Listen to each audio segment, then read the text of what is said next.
नमस्कार मेरे प्यारे साथियों, जीएस स्टडी में आप सभी का स्वागत है।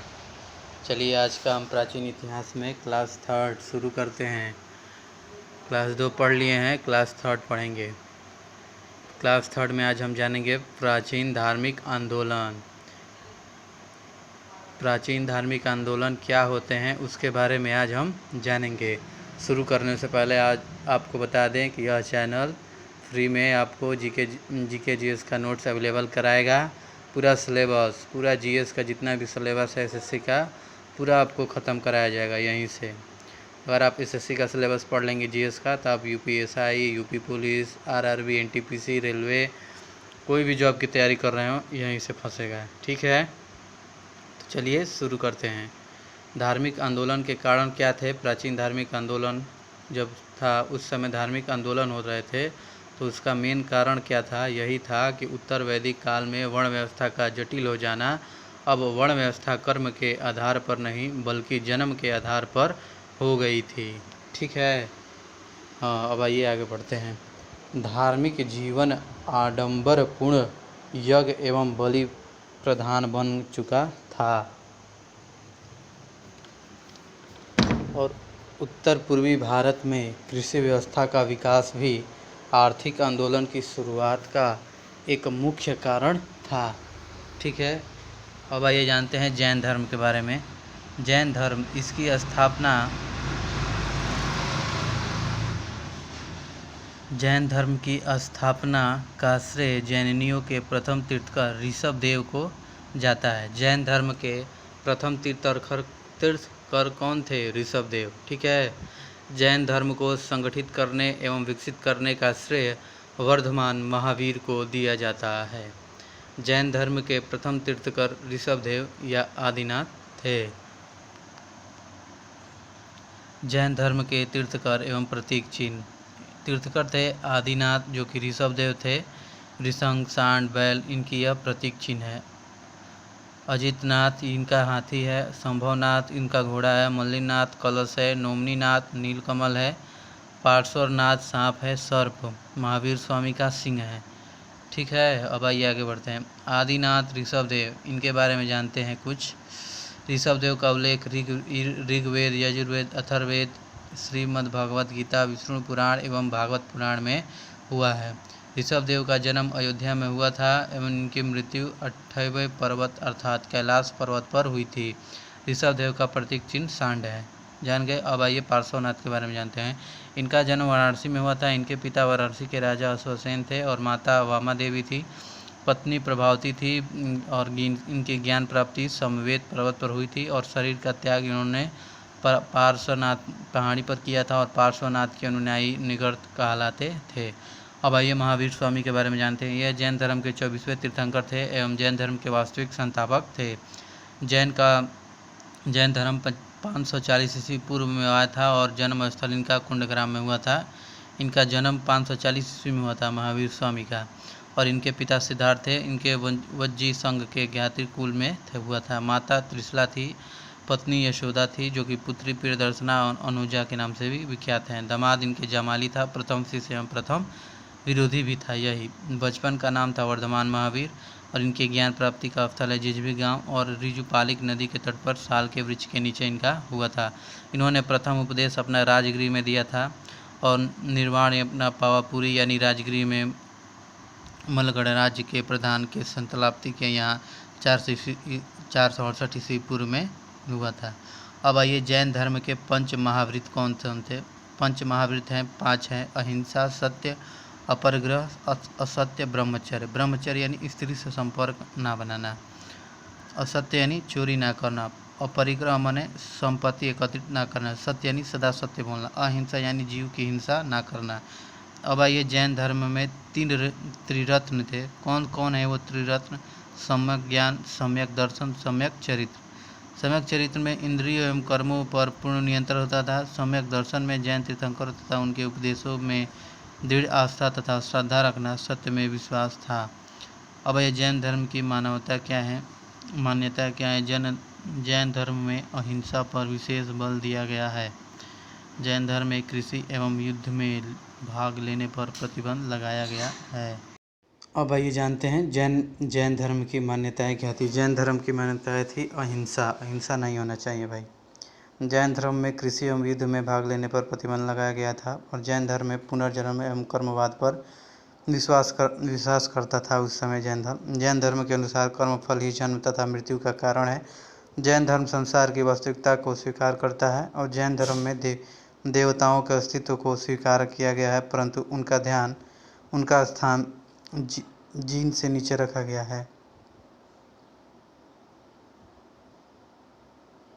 अब ये जैन धर्म का दर्शन के बारे में जानते हैं। जैन धर्म का दर्शन अनेकतावाद, स्यादवाद एवं अनिस्वादितता है। जैन धर्म में सृष्टि की नित्यता को दर्शन के रूप में शामिल किया गया है। जैन धर्म ईश्वर एवं वेदों की सत्ता को अस्वीकार करता है और जैन धर्म मोक्ष एवं आत्मा को स्वीकार करता है। शैववाद के अनेकतावाद मां सप्तभंगी सिद्धांत भी कहा जाता है। अब ये जानते हैं अनेकांतवाद। जिस प्रकार जीव भिन्न भिन्न होते हैं उसी प्रकार उनमें आत्माएं भी भिन्न भिन्न होती हैं। इसके अनुसार आत्मा को परिवर्तनशील मानता है जैन धर्म। स्यादवाद क्या होता है? इसके अनुसार तत्वज्ञान को पृथक पृथ्वी दृष्टिकोण से देखा जाता है। प्रत्येक काल में जीव का ज्ञान एक नहीं हो सकता। ज्ञान की विभिन्नताएं 7 प्रकार से हो सकती हैं, अतः यह दर्शन सप्तभिन्न भी कहा जाता है। अनिवार्यवादिता एवं सृष्टि की नित्यता। जैन ईश्वर में विश्वास नहीं करते थे। वे ईश्वर को विश्व का निर्माण करता और नियंता भी नहीं मानते थे। इनके अनुसार सृष्टि आदिकाल से चलती आ रही है और अनंत काल तक चलती रहेगी। यह शाश्वत नियम के आधार पर कार्य करती है। जैन धर्म की मौलिक शिक्षाएं। जैन धर्म में संसार को दुख मूलक माना गया है।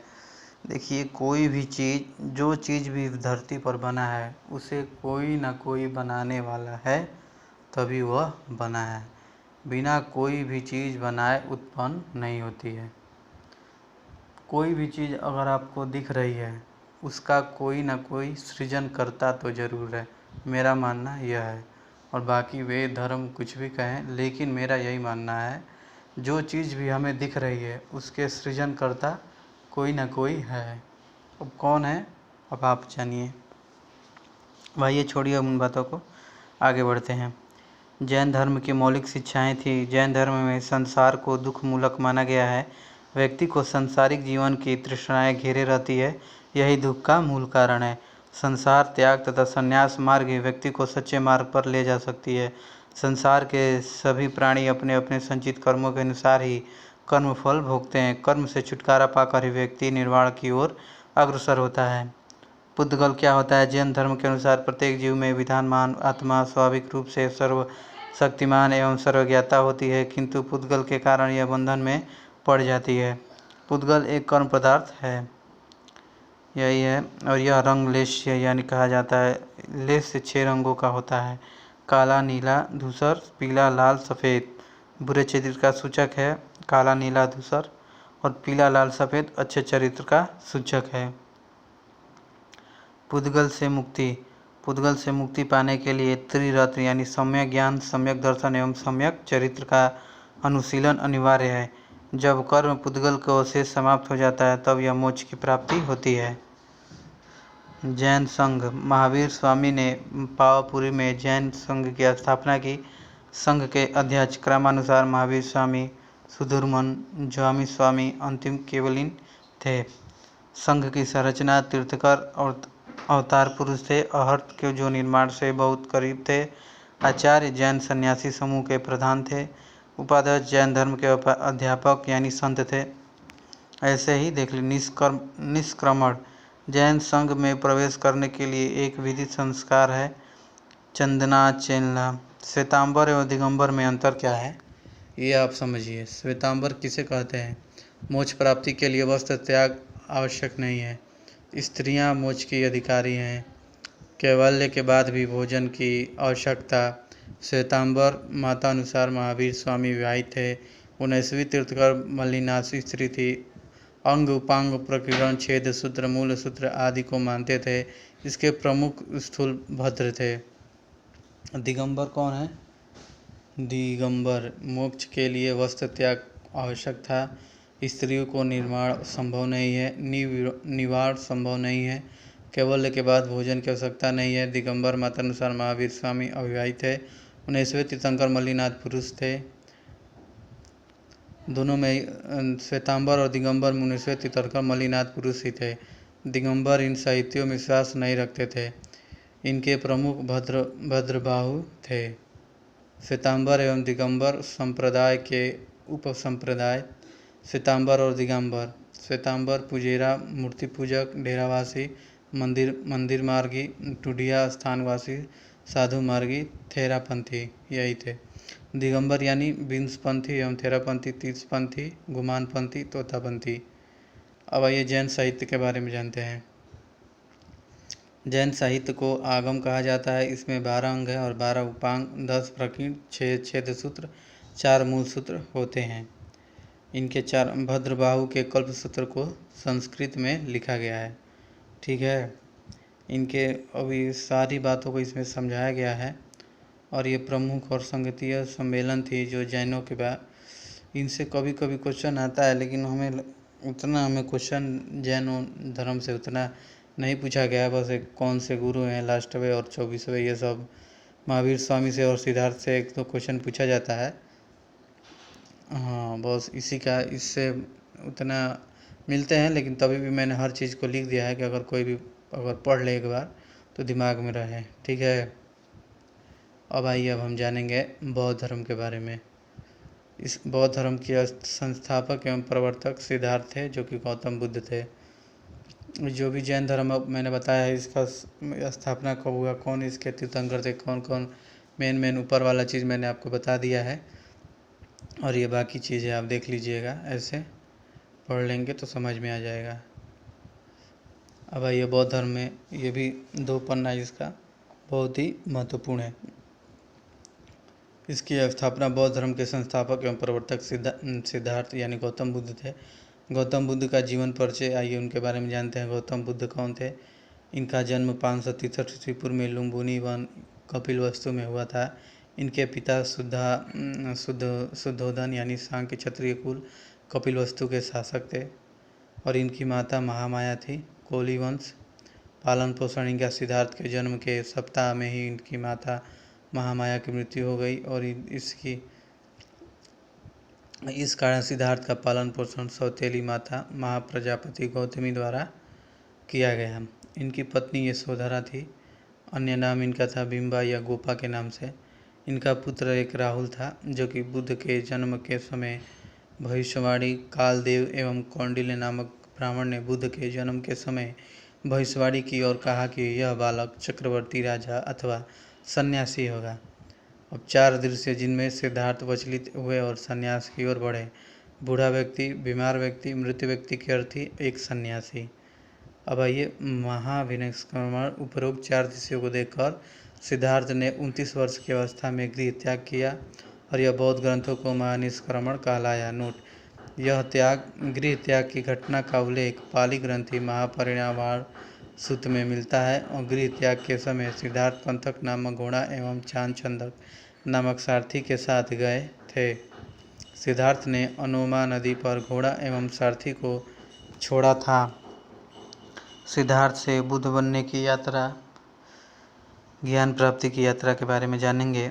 ज्ञान की खोज में सिद्धार्थ सर्वप्रथम वैशाली पहुँचे। यहाँ वे अलार कलाम के अक्षम बुद्ध गए थे। उन अलार कलाम से सिद्धार्थ ने तप क्रिया का, उपनिषदों का, ब्रह्म विद्या की शिक्षा प्राप्त की और वैशाली से राजगिर के पास रुद्रकामपुत्र के अक्षस पहुँच पर यहाँ पर उन्होंने योग का ज्ञान प्राप्त किया। ठीक है, ये मेन है जो आप ये देख सकते हैं। तीर के द्वारा 35 वर्ष की आयु में निरंजना नदी के किनारे वैशाख पूर्णिमा की रात्रि में पीपल वृक्ष के नीचे वट वृक्ष सत्य एवं ज्ञान की प्राप्ति हुई। इस घटना को संबोधित कहा जाता है। यह ज्ञान उन्हें समाधि से 49वें दिन प्राप्त हुआ था। हनुमा नदी, जो घर त्यागने के बाद घोड़े एवं सारथी को छोड़ा था। वैशाली अलार कलाम से तप क्रिया उपनिषद से ज्ञान प्राप्त किया था। रुद्रकरामा पुत्र से योग ज्ञान की प्राप्ति हुई थी। राजगीर से उर्वेला में यानी रंजना नदी तट पर वैशाख पूर्णिमा की रात सत्य एवं ज्ञान की आलोक प्राप्त हुआ। ज्ञान प्राप्ति के बाद उड़केला में यह क्षेत्र बोध गया एवं सिद्धार्थ बुद्ध कहलाए। धर्म चक्र परिवर्तन यानी प्रवर्तन। गौतम बुद्ध ने ज्ञान प्राप्ति के बाद प्रथम उपदेश एवं दीक्षा दिए जाने की घटना धर्म चक्र परिवर्तन कहलाती है। गौतम बुद्ध ने अपना पहला उपदेश एवं दीक्षा ऋषिपतन यानी सारनाथ में दिए और इसका उल्लेख संयुक्त निकाय में मिलता है। प्रथम उपदेश ही गौतम बुद्ध ने 4 आर्य सत्यों में को बताया। 4 आर्य सत्य क्या है, कौन कौन सा है? दुख यानी दुख है, दुख समुदाय यानी दुख का कारण है, दुख निरोध यानी दुख का निदान है, दुख निरोध गामिनी प्रतिपदा यानी दुख निदान के उपाय हैं। अष्टांगिक मार्ग भी बताया था उन्होंने, इसका संबंध चौथे आर्य सत्य से है। प्रथम आर्य सत्य है इनका दुख। प्रथम आर्य सत्य के अनुसार संसार में सभी वस्तुएं दुखमय हैं। प्रथम आर्य सत्य में जन्म एवं मरण के चक्र को दुख का मूल कारण बताया गया है। दूसरा आर्य सत्य था इनका दुख समुदाय, जो कि दूसरे आर्य सत्य में दुख उत्पन्न करने वाले मूल कारण तृष्णा को बताया गया है। तीसरा आर्य सत्य था इनका दुख निरोध। तीसरे आर्य सत्य में दुख निवारण का निरोध के लिए तृष्णा का उन्मूलन आवश्यक बताया गया है। चौथा आर्य सत्य है दुख निरोध यामिनी प्रतिपदा। चौथे आर्य सत्य में गौतम बुद्ध ने दुख के उन्मूलन का मार्ग बताया, यही अष्टांगिक मार्ग कहलाते हैं। अष्टांगिक मार्ग ये 8 हैं। पहला सम्यक दृष्टि, सम्यक संकल्प, सम्यक वाक, सम्यक कर्मात। ये लाइनें से पंक्तिबद्ध देख रहे हैं आप, 8 है। और इनके बारे में सम्यक दृष्टि यानी वस्तुओं के वास्तविक स्वरूप का ध्यान रखना। सम्यक संकल्प यानी आसक्ति, द्वेष, हिंसा के मुक्त विचार रखना। ठीक है, अब आइए आगे जानते हैं। बौद्ध संघ की स्थापना। गौतम बुद्ध ने सारनाथ में बौद्ध संघ की स्थापना की। बौद्ध संघ का संगठन गणतांत्रिक प्रणाली के आधार पर हुआ था। संघ में प्रवेश पाने के लिए कम से कम 15 वर्ष की आयु का होना आवश्यक था। माता पिता की आज्ञा आवश्यक थी। अस्वस्थ, शारीरिक विकलांगता, ऋणी, सैनिक एवं दासों का प्रवेश संघ में वर्जित था। किसी प्रस्ताव में मतभेद होने पर मतदान करवाया जाता था। मतदान से मुक्ति गुप्त एवं प्रत्यक्ष दोनों रूप से होता था। गणपूर्ति 20 सदस्य होते थे। संघ के सदस्य अनुयायी 2 वर्गों में बटे थे। पहला भिक्षु, दूसरा उपासक। ये सन्यासी जीवन जीने वाले लोग थे। भिक्षु। उपासक यानी गृहस्थ जीवन में रहकर बौद्ध धर्म में अनुसरण करने वाले लोग थे। ठीक है, इसी प्रकार से ये सब बताया गया है। बौद्ध भिक्षु के आवश्यक 10 शील थे, ये सिद्धांत थे, ये 10 जो अभी मैंने वो कहाँ उनका ज्ञान प्राप्त हुआ, क्या क्या ये सब हुआ, उनके बारे में ये सब बताया गया है। ठीक है, ये देख सकते हैं इनके बारे में ये सब है। पौराणन समारोह, उद्पोष समारोह, ये जानकारी के लिए है। गौतम इनके धर्म प्रार्थना ये क्रम हुआ था। अभी जो मेन परीक्षा में पूछे जाने वाले हैं ये वाले 4 हैं। बुद्ध जीवन में 4 महत्वपूर्ण घटनाएं थी। गृह त्याग, संबोधित, प्रथम देश, देहासन। ठीक है, और ये प्रमुख बौद्ध संगीतियाँ थी। संगीति हो यानी प्रथम, द्वितीय, तृतीय, चतुर्थ। प्रथम में हुआ था 483 ईस्वी पूर्व में और स्थान था स्थल था राजगृह। अध्यक्ष यह महाकश्यप, संरक्षक थे अजातशत्रु। अवनिवरण कार्य यहाँ पर हुआ था। सूत पिटक एवं विनिमय पिटक की रचना हुआ था। ये चारों देख लीजिएगा। प्रथम प्रमुख बौद्धिक संगीतियाँ ये महत्वपूर्ण है। ठीक है, और ये सब देख लीजिएगा। समय कम है, जल्दी बस ये नोट से बस आप 1-2 बार पढ़ेंगे समझ में आ जाएगा आपको। ठीक है,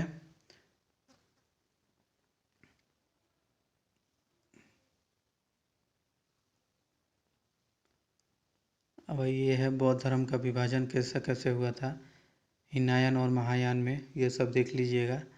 ये सभी महत्वपूर्ण हैं। ठीक है, आज के लिए बस इतना ही रखते हैं दोस्तों।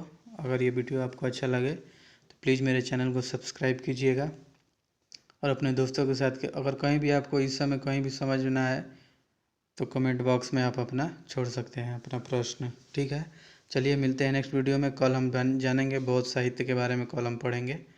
ठीक है, तब तक के लिए अपना ध्यान रखें। मिलेंगे कल। जय हिंद, जय भारत। मिलेंगे नेक्स्ट वीडियो में।